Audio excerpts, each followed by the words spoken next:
د الله رسول چې د رحمت نمونه ده پای کې چاته حصہ نه ورسېده تمام عالم ته حتی کافران به راولاړ سو چې ژوندی لور بیا پیدا سو لور ژوندی بیا په خاوره کې سخته ژوندی کډی دی وکیندی لکه مچ مړی پته وه داسې به دا نجلۍ به کله کله دی په سفر تللی چې رالی 2 کاله 3 کاله 4 کاله بیا د بازار د دکان په بهانه بوته بیا هلته زه شیان راخلم هلته بیا پټ کډی کیندلی و به دا نجلۍ بیا هلته کې کښېدوله وبې دروله ته ودرې هغې به نارې کې بابا بابا بابا بابا دول وده وده وده یو صحابي رالی ول یا رسول الله تر نن ورځې مې دا یوې بچي نارې نه هېرېږي ول څنګه ول چې ما پټوله دې ډېرې چغې نارې وویل بابا ته په ما څه کوې مال وده زویه مال وده زویه مال وده زه به څه کوم الله رسول ته وپن تا اوس ایمان راوړي ته خلاص یې که نه یې خلاصېدې نه الله رسول فرمایي چاته الله 2 لوڼې ورکړې او د وپاللې د لوی کړلې ما او دی به په جنت کې یو ځای تعلیم یې ورکړي تربیت یې ورکړي تعلیم تربیت د انجیوز تربیت نه چې ته راولاړ شو یونیورسټۍ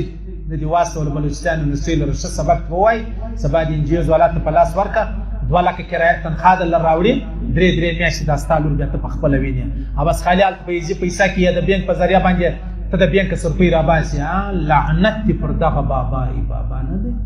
چې دی پر کور ناست دی لور یې ورلره ګټي لور لعنت دې الله رسول فرمایله چې ستا لور ده دا به ته ساتې وچه ګوله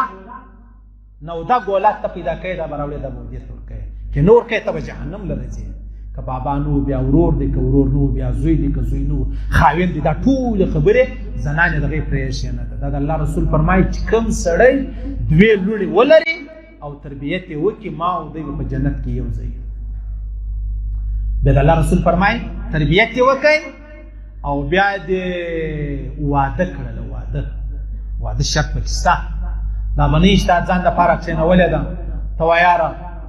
بس بیا نو که واده سو نو هغه ملازمت یې ځي یا تنخوا یې ځي بس نو زه نه ودوم